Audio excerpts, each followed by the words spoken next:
রাহমাতাল লিল আলামিনের মার উপরে উইরা গেলে বেয়াদবি হবে।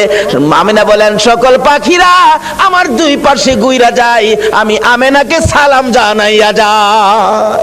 কি আশ্চর্য! আমিনা বলেন আচ্ছা কি আমি সন্তানের মা হব, আমার তো এমন কোনো অনুভব হয় না।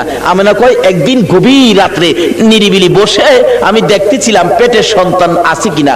কয় খালি বলে সন্তানের মা হব, কই আমি তো কোনো অনুভব করি না, বোঝা না, ভারী না, বড় না, ব্যাপারটা কি? একদিন লক্ষ্য করে পেটের দিকে তাকাইয়া দেখি পেটের ভিতর থেকে একটা নূরের জ্যোতি বাহির হইতেছে। আল্লাহু আকবার! এমন কড়া নূরের জ্যোতি যার দিকে আমি আমেনা চাইয়াই থাকতে পারি না। তখন থেকে মা আমেনা টেনশন করতেছেন, কবে জানি সন্তান ভূমিষ্ঠ হয়, কবে জানি সন্তান আসে, কবে জানি আমার সন্তান দুনিয়ার তার শিবানে। আমি কাকে বলবো? নাই আমার কেউ অসহায়। আমি চোখের পানি ছেড়ে দিলে আব্দুল মুত্তালিব ডেকে ডেকে বলেন, বৌমা আমেনা তুমি কিসের ব্যথায় কান্দো? বাবাকে খবর পাইলাম আমার নাকি সন্তান হবে। ও বাবা, আমার যে কেউ নাই, কে আমার পাশে থাকবে? সঙ্গে সঙ্গে আব্দুল মুত্তালিব নিজের দাসী উম্মে আইমানকে পাঠাইয়া দিলেন, আমেনার সাথে সাথে থাকো। আবু লাহাবের দাসী সুয়াইবাকে ডেকে বললেন, তুমি পাশে পাশে থাইকো, আমেনাকে তোমরা সবাই দেখে দেখে রাখবা যাতে কোনো বিপদ না হয়। যেদিন মক্কা নগরী নবীর আগমনে খুশিতে নাচতেছিল, আল্লাহু আকবার, পশু পাখিরা একজনের কানে আরেকজনের খবর দিতেছিল, আজকে বলে রাহমাতাল লিল আলামিন দুনিয়ার জমিনে আসবে। এই খবরে মক্কা নগর, বালুর কণা, এমনকি খানায়ে কাবা পর্যন্ত খুশিতে নাচতেছিল, আল্লাহু আকবার। আব্দুল মুত্তালিব বলেন, আমি ওই দিন সন্ধ্যার সময় খানায়ে কাবার দরজার পাশে বসে বসে কাঁদতেছিলাম, ও খানায়ে কাবার মালিক, আমার বৌমা আমেনা অসহায়, সন্তান হবে, তুমি কিন্তু আমার বৌমাকে সাহায্য করো। এইভাবে কাঁদতে কাঁদতে কাঁদতে কাঁদতে রাত্র যখন 2টা 2:30 বাজে গেছে, হঠাৎ করে দেখি আকাশে বিকট শব্দ হয়েছে। তাকাইয়া দেখি আকাশের দরজা খানি খুলে গেছে, চারদিক এই দরজাখানি সাজানো হয়েছে, আল্লাহু আকবার, সুন্দর করে সাজানো হয়েছে। তার সাথে সাথে দেখি 3 থেকে 4 জন মহিলা ডান হাতে নূরের বাতি লইয়া জান্নাতি সুন্দর শাড়ি পরে পাখির মতো উইরা উইরা আসতেছে।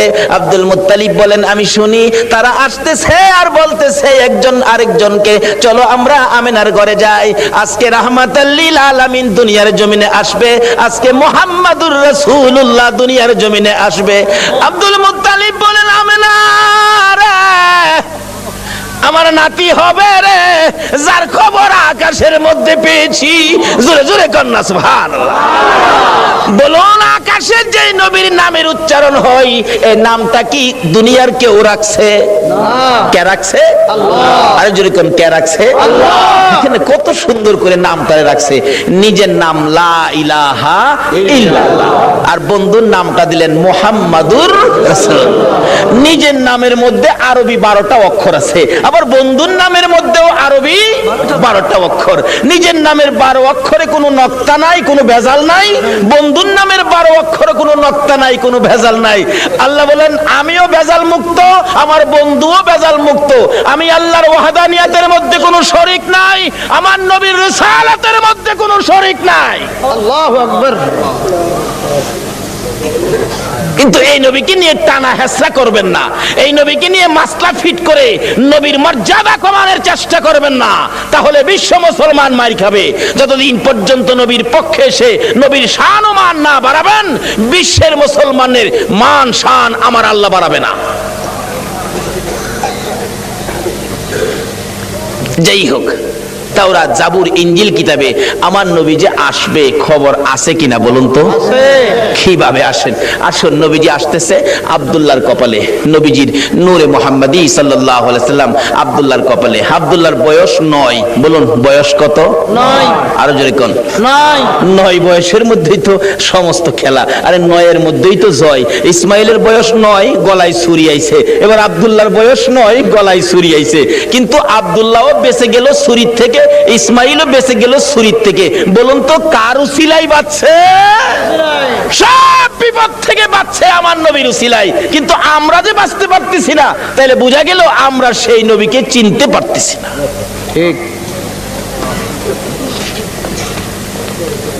নবীরে চিনছে গো জংলার হরিণী। সুবহানাল্লাহ। মদিনার ঘটনা বলছি। শিকারী দুই পাহাড়ের মাঝখানে সুতার জাল ফিট করছে। জাল মাছ মারে না জাল দিয়া? না, সুতার পানির থেকে তো মাছ মারে জাল দিয়া। শিকারী দুই পাহাড়ের মাঝখানে সুতার জাল ফিট করছে হরিণ ধরার জন্য। সুতার জাল, কিতাবে লিখছে জাল ফিট করছে। গাছগাছার মধ্যে লাঠি দিয়া বাইরে আইতেছে, দাও ধাক্কা দিতেছে। হরিণ থাকলে দৌড় দিবে নিরিবিলি রাস্তা দিয়ে, এমনি তো সুতার জালে আটকা পড়ে যাবে। এভাবে লাঠি দিয়া বাইরে আইতেছে বাবলা কাটার জংলার মধ্যে। এক হরিণী এই জংলার থেকে জীবন বাঁচানোর জন্য দৌড় দিয়ে সুতার জালের মধ্যে পেঁচ খায়া গেছে। শিকারী দৌড়ায় যাইয়া ভালো করে পেঁচাইয়া বিরাট বড় হরিণ কাঁধে করে আনা যায় না। কিতাব লেখে শেষরাইয়া আনতেছে। হরিণী তার বাসায় কান্দে আর ডাকে, শিকারী রে তোর পায়ে দড়ি রে শিকারী, আমারে ছাইরা দে, আমার ছোট্ট দুইটা বাচ্চা অনাহারে মারা যায়। এতটা কান্দে রে শিকারী, শোনে না। একটা গাছের গোড়ায় নিয়ে এই পেঁচানো হরিণ জাল সহ বাইদা শিকারী একটু দূরে চলে গেলে এই পথ দিয়ে আসতেছে রাহমাতাল লিল আলামিন। সকল প্রাণী দুঃখ আমার নবী বুঝতেন কিনা বলুন? শুধু এটাই শেষ নয়, নবীর জীবনী সাহাবীদেরকে নিয়ে নবী আলোচনায় বসলেন। এমন সময় একটা দোয়েল পাখি দৌড়ায়া এসে নবীর সামনে বসে গেছে। সাহাবীরা কয়, হুজুর দোয়েল পাখি মানুষের কাছে, পাখি তো মানুষ দেখলে পালায়। রাসূল বলেন তার মনে কোনো দুঃখ আছে, তোমরা চুপ থাকো। একটু পরে আরেকটা বাজ পাখি পাশে বসে গেছে। হুজুর একটা বাজ পাখি আইছে, তারও কোনো দুঃখ আছে, তোমরা বসো। রাসূল জিগায়, দোয়েল পাখি কি দুঃখ তোমার? দোয়েল পাখিটা কাতর সুরে বলতেছে, হুজুর এই বাজ পাখিটা আমার সারাদিন যাবত দৌড়াইতেছে, ধরতে পারলে আমার কলিজাটা খুইলা খাবে। আল্লাহর নবী গো, এই বাজ পাখিটা আমারে খাইবার জন্য দৌড়াইতেছে, হুজুর আমার এটা মনে বড় দুঃখ। কয় কি তোমারে খাওয়ার লেগে দৌড়াইতেছে? এই বাজ পাখি তুমি? হুজুর সন্ধ্যার সময় গাছের ডালে বইছি, পেটে খিদা, এই খিদা নিয়ে সারাদিন এটারে দৌড়াইতেছে, হুজুর ধরতাল্লে আমি খাই আমার কলিজাটা ঠান্ডা করুম হুজুর। রাসূল দেখে সমস্যা কাউর চেয়ে কাউর কম না। আমার নবী ডাকতেছে, দোয়েল পাখি আয় আয়, তোরে খাইতে চাইতেছে, আয় দিকে আয়। হাতের মধ্যে নিয়ে নবীজি আদর করে বলে দিলেন, যাও যাও তুমি চলে যাও। দোয়েল পাখি চলে গেছে। বাজ পাখি কয় খাইছে, দোয়েল ছেড়ে দিছে, আমারে সাইজ করব। নবীজি ডাকে, দোয়েল পাখি তুমি চলে গেছো? বাজ পাখি জি আসো। হুজুর হ্যাঁ সাইরা দেন, আমি খাইতাম না। জায়গা হুজুর আমি জীবন আর খাইতাম না, আমি সাইরা দেন। নবী কয়, তোমার পেটে যখন খিদা তুমি আয়ো না, একটা কাইক সামনে দে, আবার দুই কাইক পিছে জাগা। আর এইটা কতছো কেন বেটা? আস না, সামনে আয় না। আরে বেটা আয়, সামনে আয়।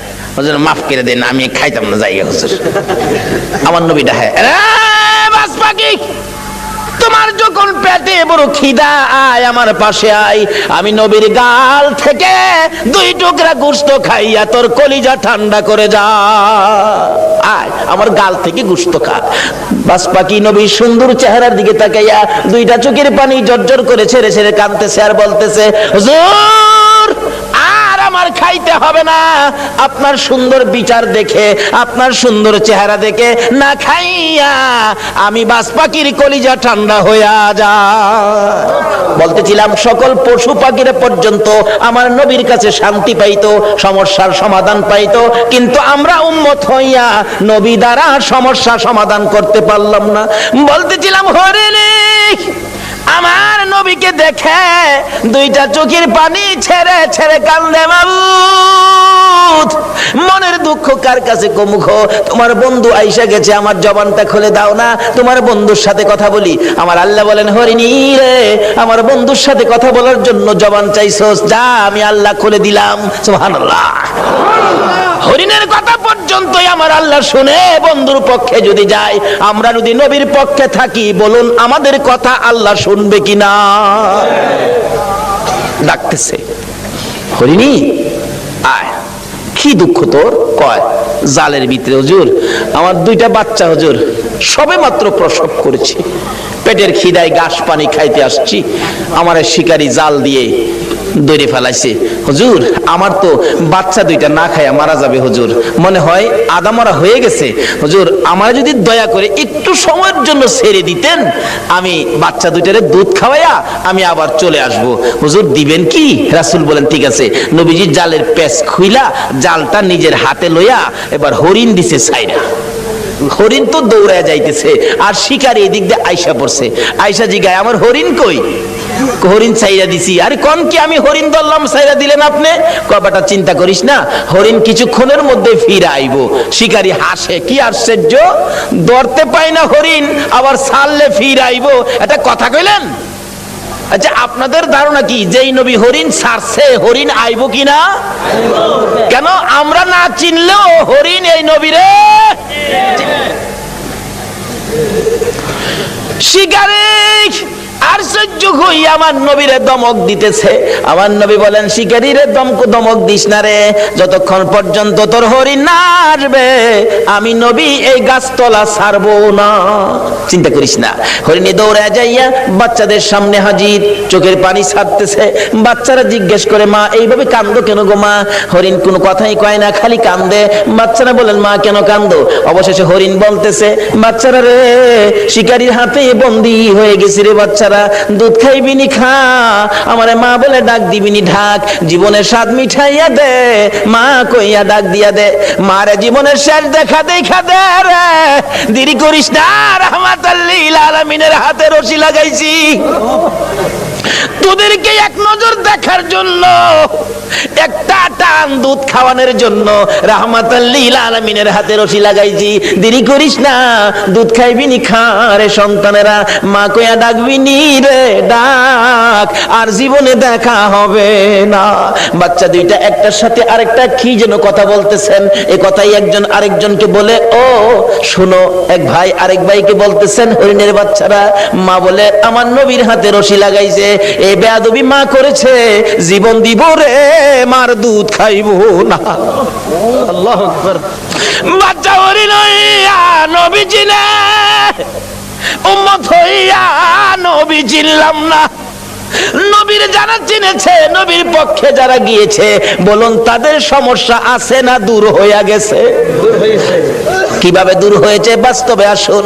ছোট্ট ছোট্ট বাচ্চা সবে মাত্র দুনিয়ায় আসছে, একজন আরেকজনের কানে কানে কয় যে মা নবীর হাতে রশি লাগাইছে, এ মার দুধ আমরা খাইতাম না। 2জন অভিমান করে বসে আছে, মার কাছে আসে না, কথাও কয় না। মা বারবার ডাকে সন্তানেরা রে আয় দুধ খায়া দে, চোখের পানি ছাড়ে আর ডাকে।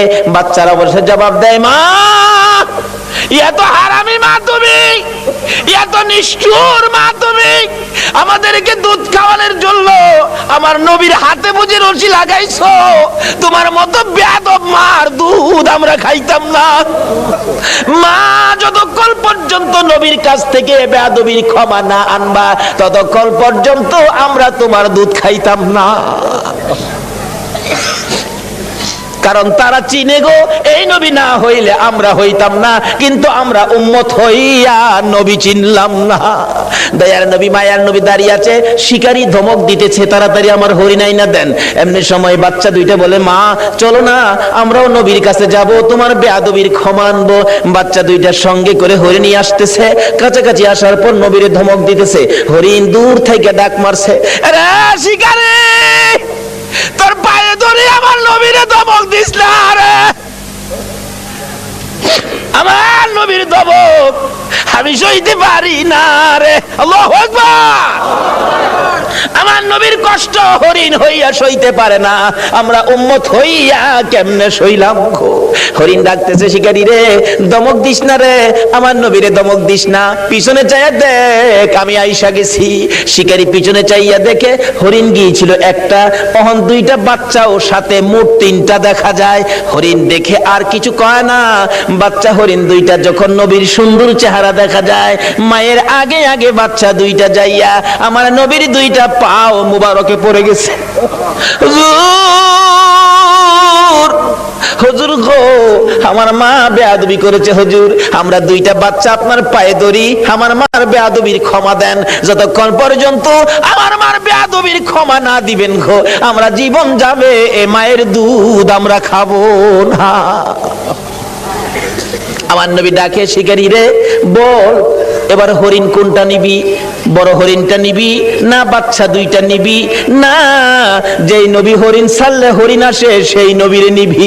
শিকারী একবার নবীর দিকে চায়, আবার হরিণের দিকে চায়, আবার বাচ্চাদের কাণ্ড কারখানা দেখে শিকারী একটা চিৎকার মাইরা ডাক মারছে, হুজুর আর আমার হরিণের দরকার নাই গো, যেই নবী হরিণ একটা ছাড়লে তিনটা ফিরে আসে গো, আমার সেই নবীর দরকার। হরিণ ছেড়ে দিলাম, আপনি নবীর হাত ধরে কালিমা লইয়া মুসলমান হইলাম।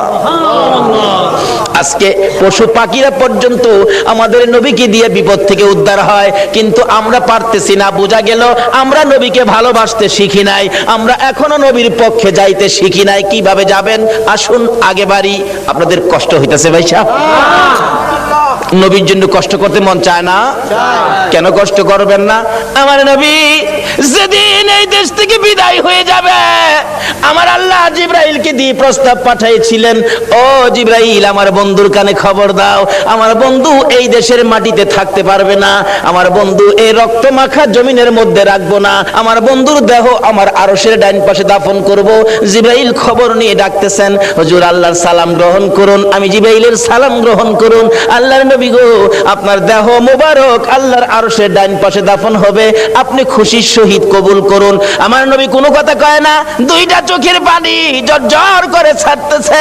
জিবরাইল বলেন, ইয়া রাসূলুল্লাহ এত সুন্দর প্রস্তাব নিয়ে আসলাম, কোনো কথা কন না, খালি কাঁদেন কেন জানতে চায়। আমার নবী বলেন, জিবরাইল রে তোমার জন্য খুশির খবর হতে পারে, আমি খুশি হতে পারলাম না। কেন পারলেন না? রে জিবরাইল, আমার দাফন আল্লাহর আরশের ডান পাশে হবে, আমি জানতে চাই আমার গুনাহগার উম্মতের দাফন কই হবে রে? জিবরাইল বলেন, আপনার উম্মতের দাফন এই জমিনের মধ্যে হবে। আমার নবীর কান্না আরো বেড়ে গেছে। জিবরাইল, না না সইতে পারি না, আমি আরশে থাকবো আর আমার উম্মতেরা এই জমিনে থাকবে, আমার মন মানে না, প্রস্তাব আমি রাখবো না। আমার পক্ষ থেকে একটা প্রস্তাব আমার প্রভুর দরবারে তুলে ধরো। জিবরাইল রে, আমার গুনাহগার এতিম উম্মতেরা যেই জমিনে থাকবে, আমি নবী আরশে যাব না রে, আমি আমার গুনাহগার উম্মতের পাশে সেই জমিনের মধ্যে শুয়ে থাকবো। আরে দয়ালো নবী প্রেমের ছবি আর আসবে না জগতে, আমার দয়ালো নবী প্রেমের ছবি আর আসবে না। হাসর দিনে উম্মত বিনে, হাসর দিনে উম্মত বিনে যাবে না নবীজি বেহেশতে, দয়ালো নবী প্রেমের ছবি আর আসবে না জগতে, আমার দয়ালো নবী প্রেমের ছবি আর আসবে না। 63 সাল জিন্দেগি কাটছে বলে উম্মতি, 63 সাল জিন্দেগি কাটছে বলে এখনো কান্দে শুয়ে মদিনাতে নবী, এখনো কান্দে শুয়ে মদিনাতে, দয়ালো নবী প্রেমের ছবি আর আসবে না জগতে, আমার দয়ালো নবী প্রেমের ছবি আর আসবে না। বাবারা ভাইরা, এই নবী নবীকে চিনানোর জন্য আল্লাহ যে কত কিসিমের সিস্টেম করেছে দেখছেন। নিজের নাম রাব্বুল আলামিন, বন্ধুর নাম রাহমাতাল লিল আলামিন। নিজের নাম লা ইলাহা ইল্লাল্লাহ, বন্ধুর নাম মুহাম্মাদুর রাসূলুল্লাহ। নিজের নামে 12 অক্ষর, বন্ধুর নামে 12 অক্ষর। নিজের নামে 12 অক্ষরে কোনো নক্তা নাই, বন্ধুর নামের 12 অক্ষরে কোনো নক্তা নাই। আল্লাহকে বন্ধু তোমার নামে 12, আমার নামে 12, রাইতে দিলাম 12, দিনে দিলাম 12, 24 ঘন্টা। বন্ধু গো, তোমার আর আমার নাম একত্রিত করে কালিমাটা বানাইলাম। 24 ঘন্টায় যা গুনাহ করছে তোমার উম্মতেরা, 24 অক্ষরের কালিমাটা যদি একবার লাগায়া দেয়, আমি 24 ঘন্টার গুনাহ আমি মাফ করে দিব। এইভাবে সিস্টেম করে আমার আপনার নবীকে বুঝাইতে চায়। এটা আদম নবীকে না, ইব্রাহিম নবীকে না, মুসা নবীকে না, ঈসা নবীকে না, একমাত্র বুঝাইতে চাই নবী মুহাম্মদুর রাসূলুল্লাহ সাল্লাল্লাহু আলাইহি ওয়াসাল্লামকে। এই